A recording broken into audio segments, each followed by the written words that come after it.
Then hello everyone and welcome back to the TBM crew. Today I'm with Matthew I. Schmidt, who is a filmmaker and a screenwriter. Hi Matthew, how are you? Hello, thank you for having me. I'm honored to I'm be so here. happy to have you here. When I met you, you sent me a very good film you made, The Challenge, right? Yes, yes. Tell us a bit Found. about your work. I loved it so much. It was really Oh, creepy. thank you, thank you. I Yes. guess I did my job then. I started out screenwriting, Mhm. and I was having probably the same obstacle that most screenwriters have. That it's not that my work was getting read and rejected; Mm. it just wasn't getting read at all because I have no name behind me. I'm a no-namer. Yeah. So I was just consulting with some people, and they're like, "Why don't you just try making short films yourself and build up your name? Hmm. And then hopefully one day when you build your name up enough, you can actually take these screenplays that would require the full Hollywood machine, so to Hmm. speak, behind it, Yeah. and then maybe you can actually get some meetings and sell these things." So I decided to make some found footage horror movies since they're well within my budget. Let me put it that way. Yes. And The Challenge is one of them. Yes, yes. So the Yes. challenge is one of them.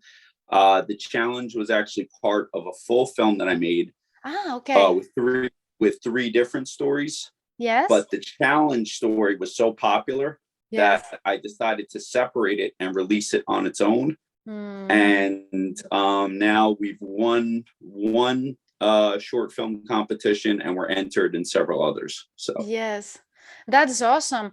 And now you made me think that it's difficult for a screenwriter to get known. So is that making films by yourself is the only way a screenwriter can go ahead? I mean, if you're a screenwriter, I'm a screenwriter and I make amazing work, where do I go? I mean, no, it's not the only way. This was Hmm. just one idea that I thought of. Yes. Obviously, I would get your work out as much as possible. There's some good websites like Inktip Okay. Pro, or get your work on the blacklist. Uh-huh. Um, Now, the blacklist, you have to pay for professional reviews. But if you pay for enough reviews and all those reviews are overwhelmingly positive, then Yes. that's where a lot of Hollywood goes to find amateur screenwriters. Ah, okay. So it does cost money, unfortunately, but Yeah. it's also a very well known and well respected resource for professional screenwriters. Mm-hmm. Obviously, screenplay competitions are huge. If you can win enough of those and get enough of credentials behind you, that helps too. Yes. So, Hmm. Well, it's not easy. It's really not easy. And what is the biggest challenge you have as a director of your own movies? time, by Time. far, time. Okay.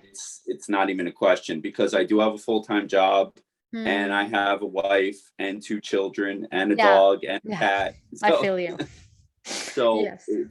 it's time. Time is my biggest challenge because yeah, the kids are in school, but when I'm done work, I'm running to this practice or that practice or whatever. So having the time and the energy to make these films is Yeah. by far my biggest challenge. It really has to be a passion to Yes, move yes. forward with it.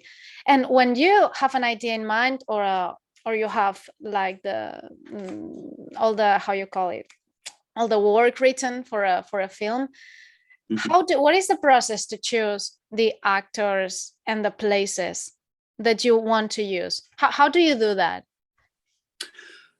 For me, well, with the challenge, I got really lucky Okay. because I happen to be friends with an owner of a bar slash hotel known as the Irish Pub, um, Ah, 2 towns over from me in Atlantic City, yes. New Jersey, and she has a hotel above that in she only uses it during the summer season Is for that renters. house?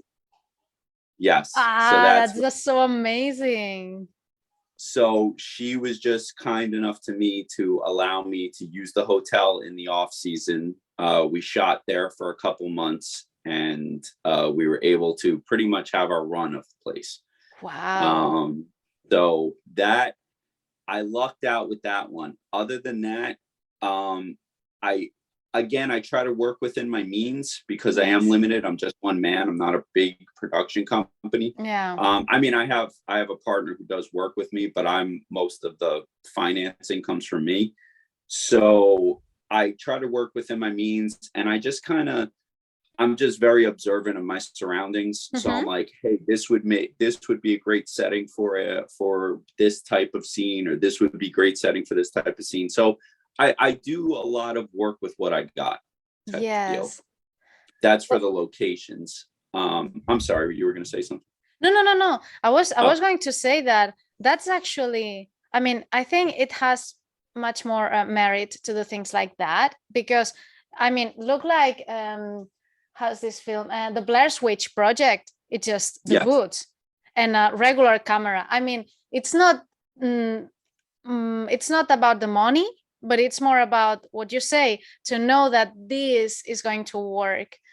So, and I was, I really, I mean, the challenge. I think I loved it so much because it doesn't seem how would you say it, an amateur film. I mean, it really seems a big screen film. It's very well done. It's very creepy because it's not very obvious. There's a lot of movies that you see on Amazon Prime, on Netflix. I mean, those movies that make it to those platforms, that they're right. so predictable. Like, yeah, okay, I hear the music. Now it's something behind the door. I know it. I just have to hear the music. It's and I was expecting the whole time, what was going to happen. Do you have any direct influence for this kind of psychological horror you perform? Um, People who watch the challenge, and they most of them do pick up on the fact that it was heavily inspired by The Shining. Yeah, yes. So when I went up Yes, to the those. hotel, yes, when I went up to the hotel for the first time to see the setting of the hotel, my mind immediately went to, wow, this looks like a smaller version of the Shining Hotel. I would love to film something here. So that was definitely a direct inspiration. With the Blair Witch, the whole genre of found footage horror pretty much Mhm. was birthed with the Blair Witch. And then, of course, like Blair Witch and Paranormal Activity are the two big found footage horror movies that have really gotten national, Yes. national recognition and international Mm. recognition, obviously. Um, I think what's good about found footage horror is that you feel like it's somewhat really happening, like you feel the rawness of it. Yes. Whereas, and don't get me wrong, I love Hollywood movies too. And the movie I'm currently working on right now is more cinematic style as opposed Okay. to footage style. But the good thing about found footage is it comes down to your creativity because you don't have a ton of special effects. So you have to use your creativity to build suspense without like a big ghost, like, or a big monster coming out, a big computer generated monster. So a lot of it's theater of the mind, which is great because if you can make the audience Yes. get their imagination going, then you have them engaged. And Yes. theater of the mind is something that has worked since forever. Probably most famously in Jaws, because you didn't see the shark a lot. So you Yes. had to imagine what was going on under the water. Yes. Your mind filled in that opening scene in Jaws more than what he showed you, which is more effective than here it is in your face. You have no time Yes. when something's in your face. You don't have that opportunity to process it for yourself. It's whatever Yes. the director presents you. But what Spielberg did under the water, Mm. that's all in your mind. You're Yes. picturing what's going on under the water. So Exactly. theater of the mind is the best. Yes, you leave a lot of room for imagination.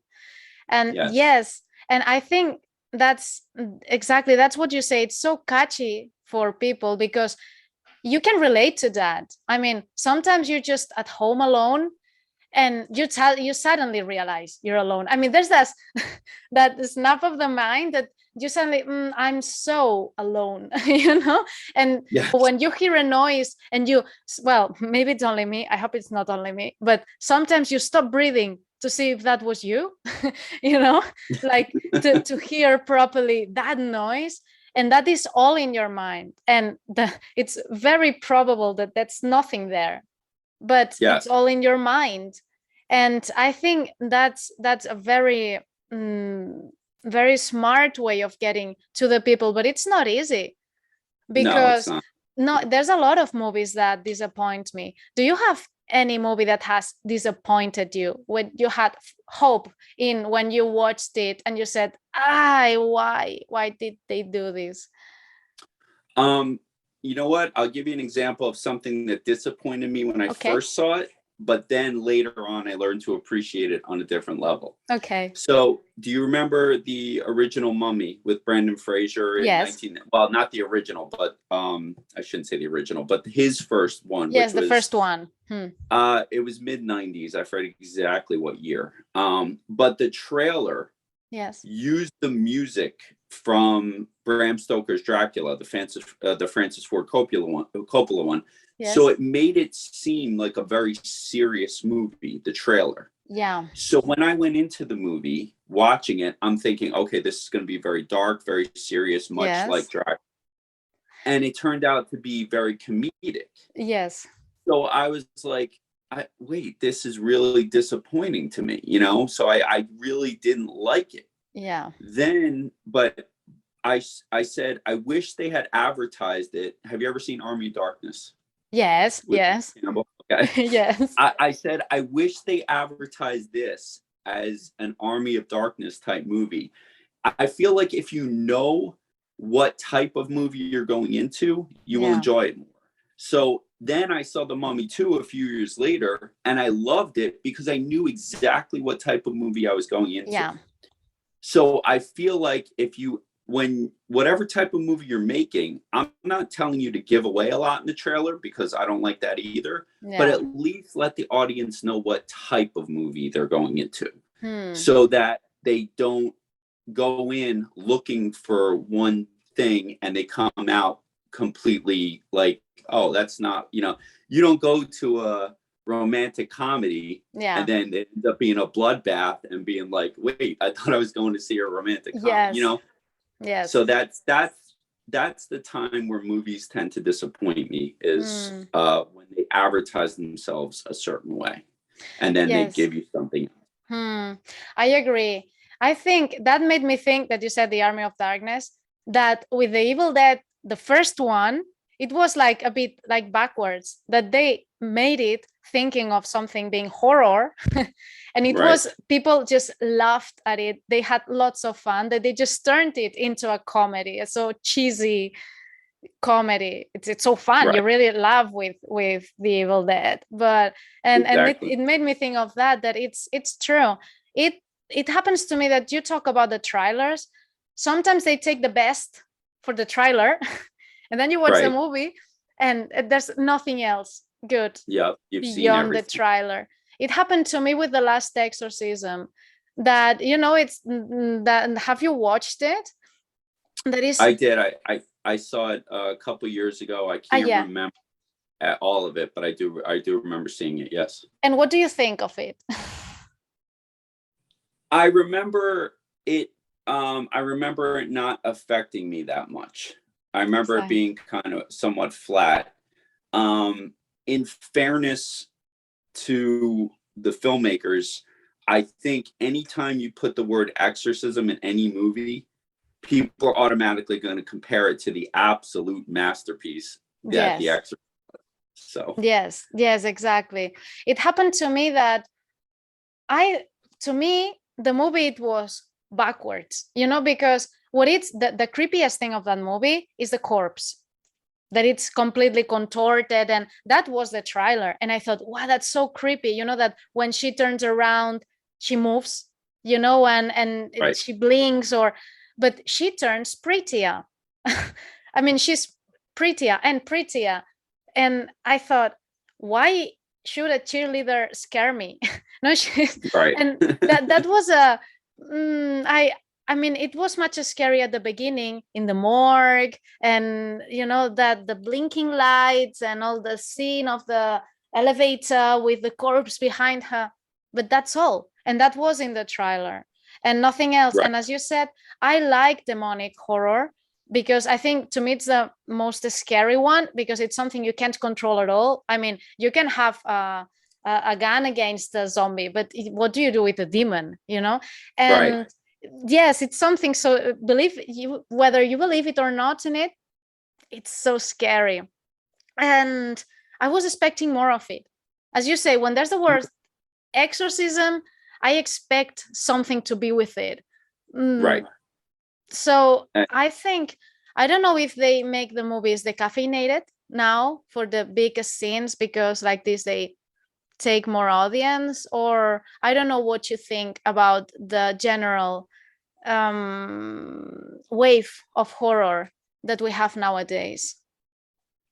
I think that as an industry, especially at the Hollywood level, they've gotten too reliant on special effects.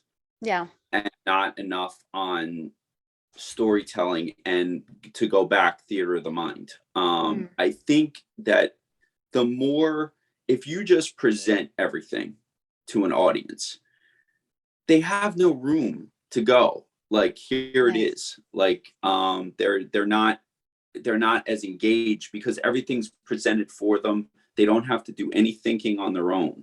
And I think special effects do that. Now, don't get me wrong, special effects work for a lot of different things. If I'm going to a science fiction movie, well, then I better see some really good special effects. If I'm going to a superhero movie, I better see some good special effects.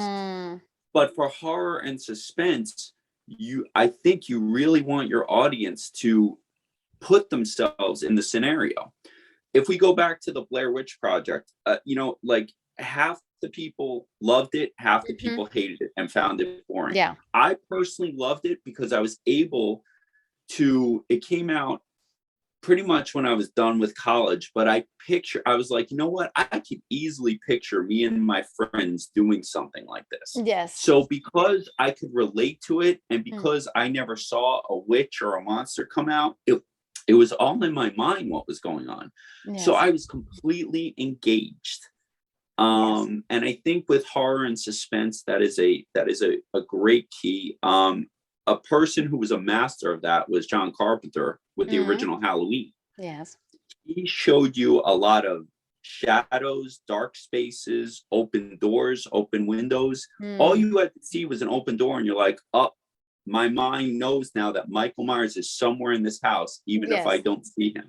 Yes. And your mind just took care of the rest, and you're just like, you're with the character. Yes. And I think that's key. So I think some of the modern filmmaking has got away from that. Whereas if I could say one person, Ari Aster, who did Hereditary, I thought that was brilliant. I thought that was absolutely brilliant.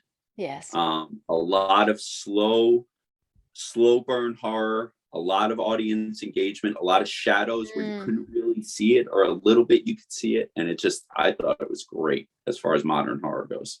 Yes, absolutely.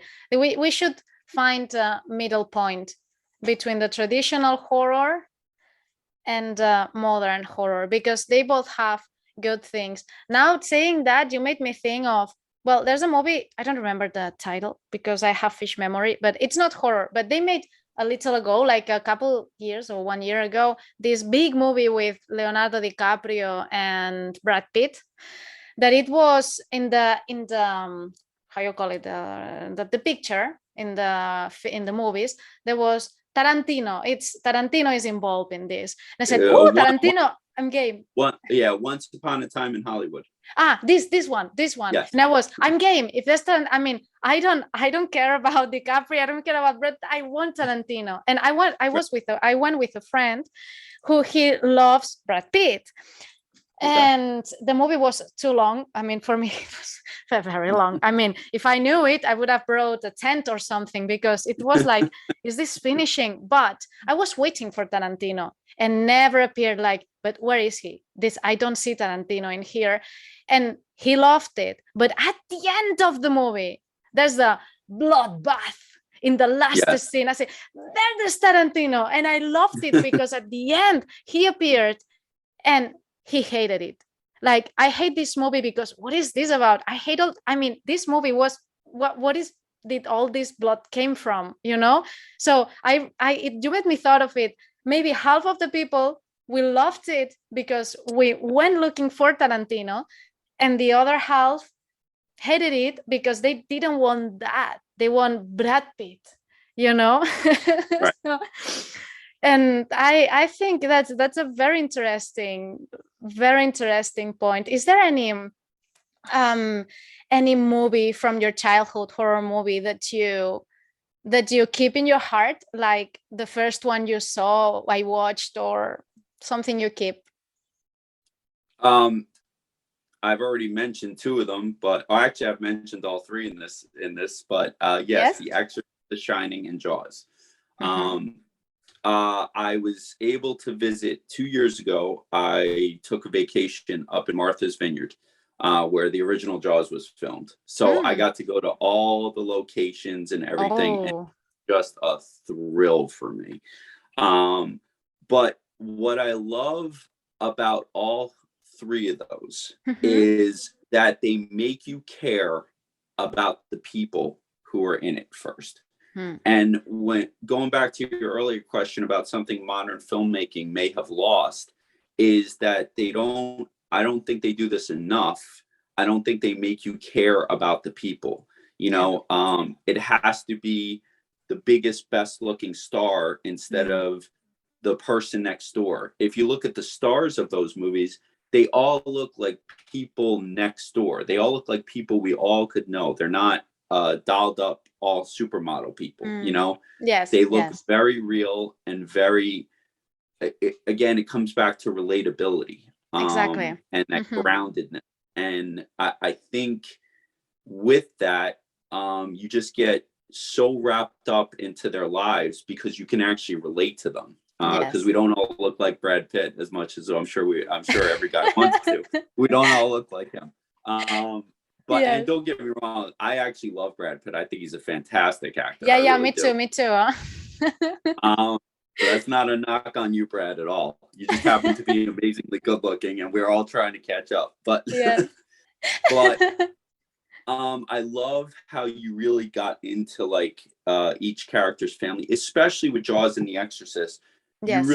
You felt what they were going through because they were everyday people. They were people with families. As a parent now, I feel what Chris McNeil was going through in The Exorcist. Like, Yeah. so concerned about her daughter. Nobody's helping. The doctors can't help her. Nobody can help her, and she's so Yeah. desperate for help. You feel that as a parent. Yes.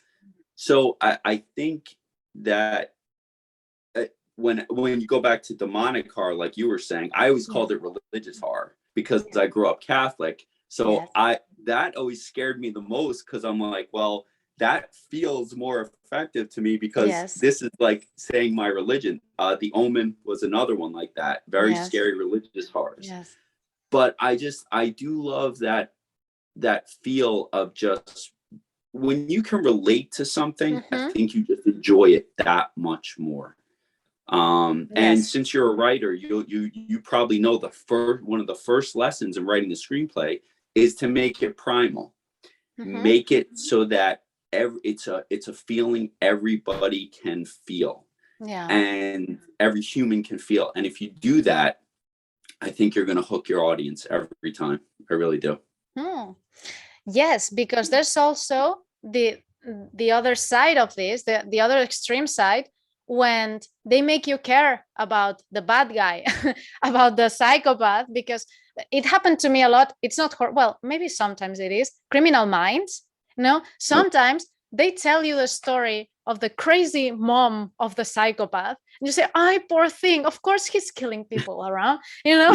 So there's there's sometimes you can relate to the villain or to the bad one, and Yep. and that's like mixing feelings also for the audience, because you don't want everyone to die, but you don't want them to catch him. So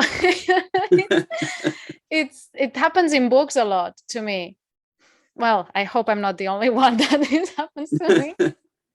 No, it's always how it's usually in film, it's how the director presents it. So if you look at something like have you seen the movie Heat with Robert De Niro, Al Pacino? Yeah. Yes. Okay. So you find yourself rooting for the bad guy to like get away in the end, because and you can't help it, like he's not a good person, but you end up rooting for him. He's the hero of that story. Or more modern example would be The Town with Ben Affleck. Yes. They're bank robbers. They're not good people. Yeah. But you're rooting for them to get away. You're rooting for Ben to get away in the end. Yes. You're rooting for his character to make it out. Because it's like he shows in that character, Ben Affleck's character in that movie, he shows like a softer side, like, yes, he's robbing banks because that's the way he was raised, but also he had a traumatic childhood. Exactly. And now he's just looking for love and wants to leave all the robbing behind and just move to Florida and stuff. So you can't help but root for him to get away in the end. So it's all how it's presented. Absolutely. And when you have to choose an actor or a kind of character in your mind for a film or for something, do you observe people and think like, that guy looks like he's piling up corpses in his basement, you know, and you and you think someone like him would be good for this? How do you choose the kind of person you want for your characters? Right. You mean as like the actors, you mean like choosing the actors? I am lucky enough to have a really good local casting agency that I work with that has helped me out a lot with auditions. So what I try to look for when I'm choosing people is, are you making me believe it? Are you making me believe that you are this person? This goes back to actually my admiration of Brad Pitt. All the characters he chooses, every single character he plays, you believe it. So when I look at, I enjoy Tom Cruise movies. I do. I just saw Top Gun. I thought it was phenomenal. But he's always Tom Cruise in every movie. He's always Tom Cruise. Brad Pitt can actually change who he is, you know, in each movie. Now, don't get me wrong. Again, Tom is great at being Tom Cruise. He makes great different. Yes, but Brad Pitt has a huge range, I think, of different type of characters. Jack Nicholson, I love watching him on screen. Love it. But he's always Jack Nicholson. Every time. Robert De Niro is a different person every time, you know? So it's like, it's you want to find that balance of, are you making me believe it? And also, do you have that charisma to engage an audience? So that's what I look for. I guess it's not easy. Well, if you have an agency, they must help you to get what you want. And where can people find your work? So far my stuff, the 2 full-length movies are on Amazon Prime. I did when I did separate the challenge from the main movie, the whole movie was called Tales of Found Footage, and that's on Amazon Prime. And this is where I get self-critical, because I made my first movie, which was called Happy Birthday Hannah, which was a lot like Paranormal Activity, and that's on Amazon Prime. But it was my first film, and there were a lot of rookie mistakes. in it, which I wasn't happy with. Then I went on to Tales of Found Footage, which I was happier with. But Yes. outside of the challenge story, I feel like I fell short in the other two stories. So I wasn't Okay. as happy with that. The good thing is that the challenge itself is available free on YouTube for anyone to watch. And whenever I'm finally done with my current project, Mr. Sandman, I Yes. will be advertising it everywhere I can get it on. So hopefully Amazon, Tubi, YouTube, Facebook Watch, everything. So hopefully everybody can see it. I'll be aware of it when it's out, because I really love your work. Yes, Thank we'll you. link everything below. And I really encourage everyone to watch the challenge, because I watch lots and I read lots of horror, and it's not usual for me to get so attached to something. I mean, when someone sends me a movie or something to watch, because I have very little time, what I cannot do with books, I can do with movies, which is I place a screen in here and I watch it while I do other things, like I'm aware of it. But with yours, I stopped working. I mean, I couldn't work watching it. I was like all the time watching it. I stopped completely. And really, that's not easy with me. It's an amazing movie of the two kids making this challenge on internet, and they get into a very creepy place. And I really, everyone, just watch it and leave a terrific review. That it also helps the creators. Is there any message you have for our audience?